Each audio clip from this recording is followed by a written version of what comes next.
Je suis aujourd'hui le premier francophone né en France, prête serment à la Knesset et qui rentre surtout sous une étiquette d'un député qui est rentré pour s'occuper des problèmes des francophones.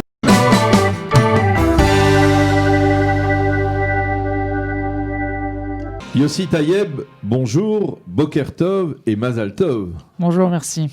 Alors, on est très heureux de vous accueillir ici. On vous a accueilli plusieurs fois ici dans ce studio en tant que candidat à la Knesset et on est très heureux, bien entendu, de vous accueillir ici en tant que député du Parlement israélien, le premier député né en France. Alors, on a fait les vérifications hier, exact. Effectivement. Même Flato Sharon n'était pas né en France, mais vous êtes Tout à fait. le premier député né en France et surtout le premier député qui a été élu dans une liste d'un parti politique en tant que représentant de la communauté francophone. Et cela, c'est probablement le plus important. Alors, avant de parler, on va dire, de votre mission, vos sentiments lorsque vous avez prêté serment à la tribune de la Knesset. J'imagine qu'il y avait un petit peu d'émotion dans... Beaucoup d'émotion, mais beaucoup aussi de fierté, je pense, pour le public. Comme vous l'avez dit auparavant, je suis aujourd'hui le premier francophone né en France qui prête serment à la Knesset et qui rentre surtout sous une étiquette d'un député qui est rentré pour s'occuper des problèmes des francophones, de la LIA. Je vais appeler ça des Israéliens Olim de France. Voilà. Bon, les problèmes, on les connaît. D'accord, les problèmes ont été posés devant les comités de Alia, etc. Mais justement, je pense que ces problèmes-là ont amené le parti Shas et à sa tête le leader du parti Aryeh Deri à faire un pas géant envers la communauté francophone. D'ailleurs, sur tous les plateaux pendant la campagne, on me disait, mais bon, d'accord, 15e place au départ à la 21e Knesset, par la suite 12e place, c'est éligible, c'est pas éligible.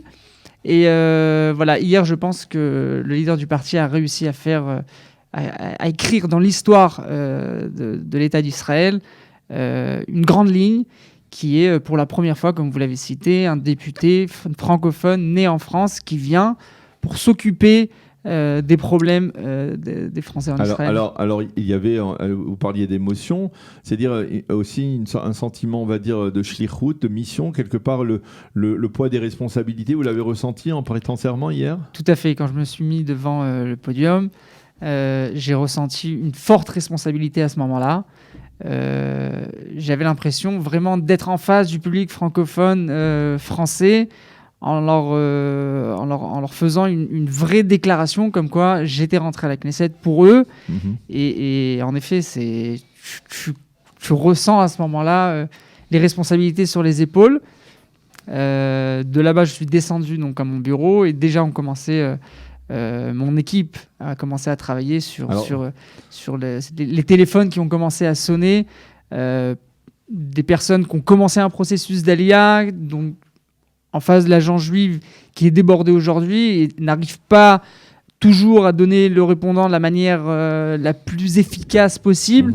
C'est vrai qu'en France, le public francophone, pas dans sa majorité, mais il y a un grand nombre de francophones qui aujourd'hui veulent faire la Aliyah déjà tout de suite et ne reçoivent pas de date pour pouvoir faire la Aliyah, etc. Et ça stresse un peu.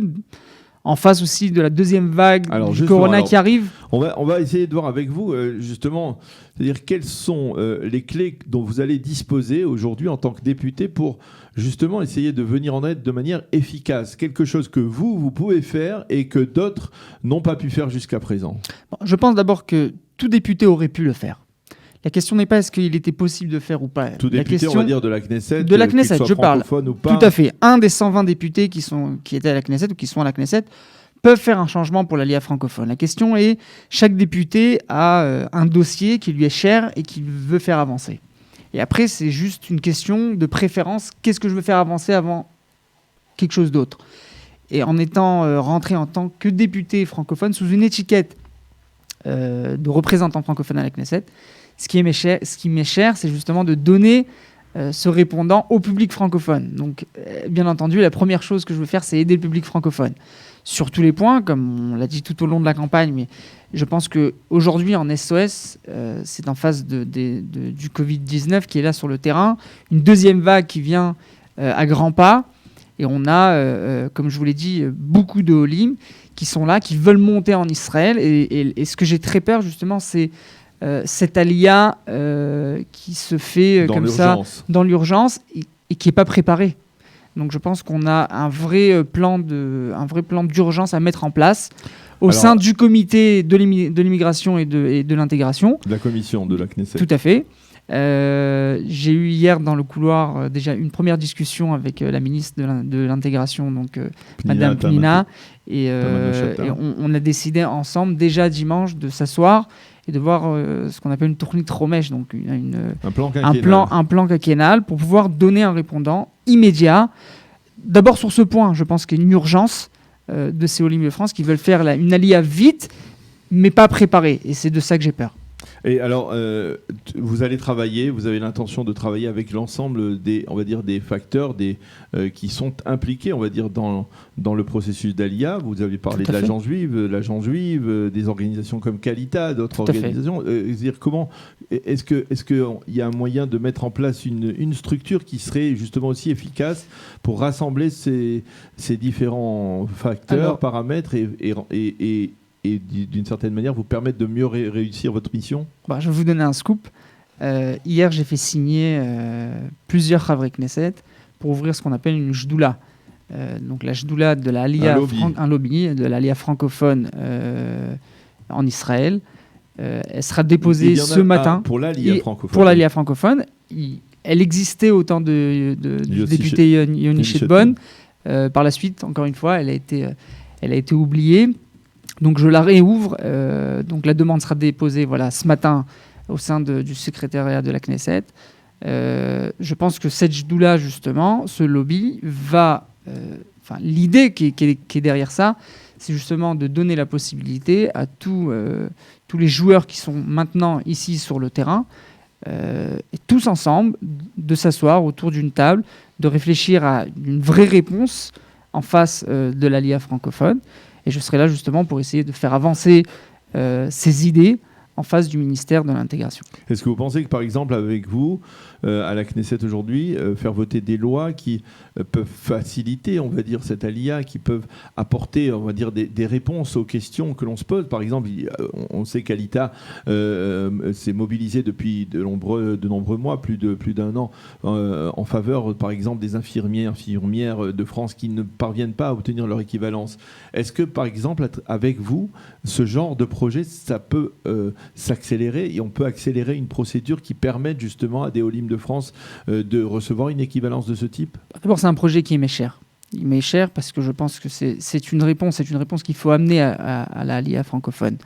En tant que député, en étant derrière les coulisses, et j'ai vu hier ce qui se passait, comment est-ce qu'on met en place des plans. Il y a des choses qu'on voit quand on est député. Voilà, comme disait Arik Sharon, ce qu'on voit d'ici, on ne voit pas de là-bas.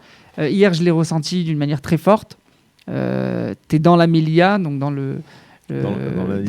l'hémicycle, et tu vois les flèches qui sont lancées les uns vers les autres, et tu sors de la porte et tu vois derrière, dans les salons, comment les choses se font vraiment, et comment les choses avancent. J'ai eu déjà hier de premiers contacts, même avec des députés de l'opposition. Donc quand j'ai parlé, par exemple, de la jdoula, j'ai parlé des problèmes de la reconnaissance des diplômes, entre autres des infirmiers, des docteurs, et ils ont compris le problème. Et encore une fois, ce que je vous ai dit tout à l'heure, c'est-à-dire que à partir du moment où on a un projet qui nous est cher, qu'on veut faire avancer et qu'on met en premier plan, je pense qu'en effet, on pourra aller plus vite. Bien entendu, je suis pas né hier, je comprends qu'il doit y avoir derrière un gros lobby autour de ça, du ministère de la Santé, etc. J'ai un très bon contact avec le ministre Yuli Edelstein de plusieurs années déjà. Donc je pense que c'est une chose, hier on en a parlé comme ça vaguement, mais c'est une chose qu'on va pouvoir essayer de faire avancer le plus vite possible. Ça sera peut-être une des premières lois qu'on arrivera à faire passer à la Knesset. Alors, vous avez été élu sur la liste du parti Chasse. C'est le parti Chasse qui vous a promu dans cette liste. N'y a-t-il pas une crainte, on va dire, de certains de dire il va travailler en particulier pour l'électorat du parti Chasse, pour les Olim de France qui ont voté Chasse plus que pour l'ensemble des Olim. Cette crainte, elle est justifiée ? Non. Comme l'a dit Aryeh Deri, le leader du parti, quand il m'a appelé hier après avoir prêté serment, il m'a dit bon voilà, maintenant la Knesset, le pays d'Israël, a un député francophone qui peut pouvoir donner réponse à tous les Olim de France. Il n'a pas, encore une fois, les personnes qui ont suivi tout le long de cette campagne, pour la 21e Knesset, 22e Knesset et 23e par la suite, a pu voir que Aryeh Deri, le leader du parti, m'a fait avancer dans la liste, a fait confiance à ce public francophone. Il n'a pas attendu de voir est-ce que le public francophone vient en masse et vote pour Chasse ou pas. J'ai été avancé sur la 22e, sur la liste de la 22e Knesset, de la 15e place à la 12e place, pas parce qu'on a amené les Olim de France en masse aux élections législatives de la 21e Knesset. C'est pas quelque chose qu'on avait vu, et pourtant il m'a fait avancer à la 12e place. C'est quelqu'un de sincère qui veut vraiment venir aider à l'Aliyah de France sur tous les plans. Alors, au-delà, les projets, est-ce qu'il y a des projets très clairs dans votre tête pour avancer, d'autres idées, on va dire inédites, que l'on ne connaît pas encore, des moyens qui vous permettent de penser que vous allez peut-être arriver à débloquer d'autres problèmes qui sont inhérents à l'Aliyah et à la Klita des Olim de France ? Je pense que tout d'abord, il y a un budget qui est là, qui se trouve au sein du ministère de l'Intégration, qui n'a pas été préparé. Pour les Olim de France. Pour les Olim, il est là pour les Olim. Je vais vous donner un exemple. Il y a aujourd'hui il y a un programme qui s'appelle le programme Yael. Donc c'est un partenariat entre le ministère de l'Éducation et le ministère de l'Intégration. On fait un matching et on mis aujourd'hui un programme de 10 millions de shekels pour l'éducation des Olim à part entière. Je pense qu'aujourd'hui, j'en ai parlé hier à la ministre, on aurait pu prendre un tiers de ce budget et mettre en place une vraie réponse avec une vraie...